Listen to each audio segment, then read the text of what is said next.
नमस्कार साथियों, स्वागत है आपका हमारे YouTube चैनल पर।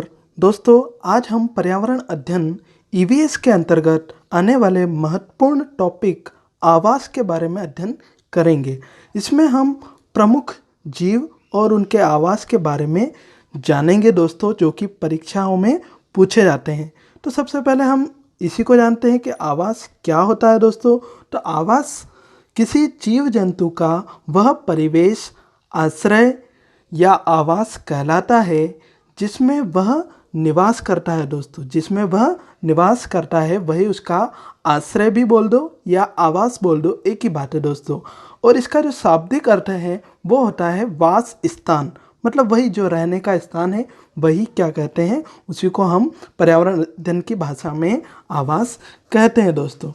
और विभिन्न प्रकार के हमारे पास वातावरण में विभिन्न प्रकार के जीव जंतु पाए जाते हैं। सभी का अपना अपना अलग अलग प्रकार के आवास में रहते हैं, उसी के बारे में परीक्षा में पूछा जाता है। और ये एक पूरी सारणी मैंने आपको क्रमबद्ध याद करने के लिए बनाई है दोस्तों।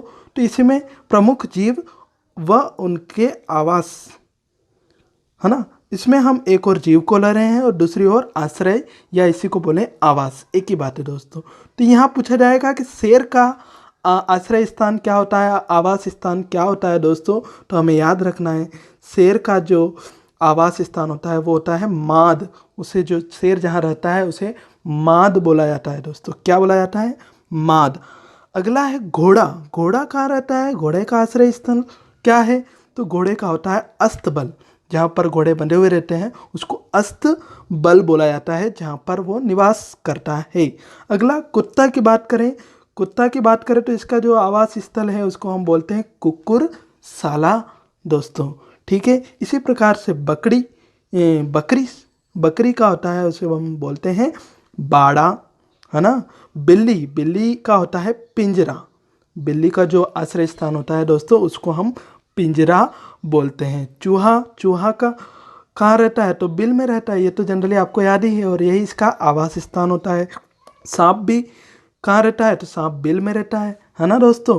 तो ये इस प्रकार से परीक्षा में पूछ लिया जाता है। कोई भी आपको या तो जीव का नाम पूछ लिया, जीव का नाम देकर उसका आश्रय आवास स्थान पूछ लिया जाता है, या आवास स्थान देकर ये किस जीव का है वो भी पूछ ले जाते हैं। आगे बढ़ते हैं, इसमें आगे आते हैं गाय और बैल। गाय और बैल का जो आवास स्थान होता है उसे हम साहिबान बोलते हैं। ठीक है, आपको वर्ड ये याद रखना पड़ेंगे दोस्तों, इसे हम साहिबान बोलते हैं। और भेड़ का क्या होता है दोस्तों? तो ये भी बड़ा होता है। ऊपर भी आया था एक, बकरी का भी बड़ा बोला जाता है ना।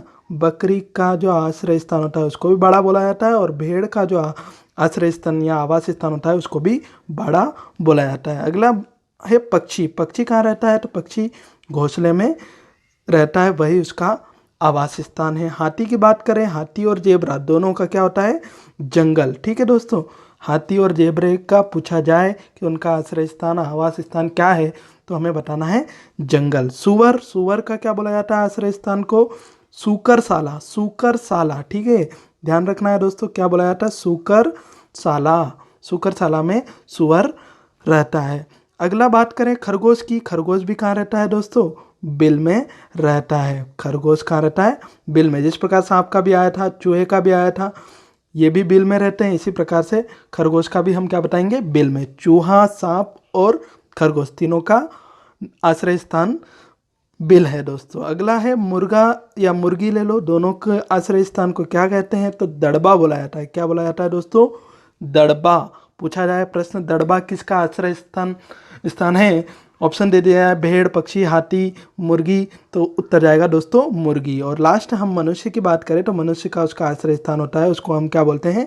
घर। ये तो आप सभी को पता होगा दोस्तों। तो ये एक प्रकार से एक बहुत ही महत्वपूर्ण आश्रय से संबंधित एक टेबल है, इसको आपको ज़रूर याद रखना है, क्योंकि हर जो शिक्षक भर्ती परीक्षा है उसमें ये ज़रूर पूछ लिया जाता है दोस्तों।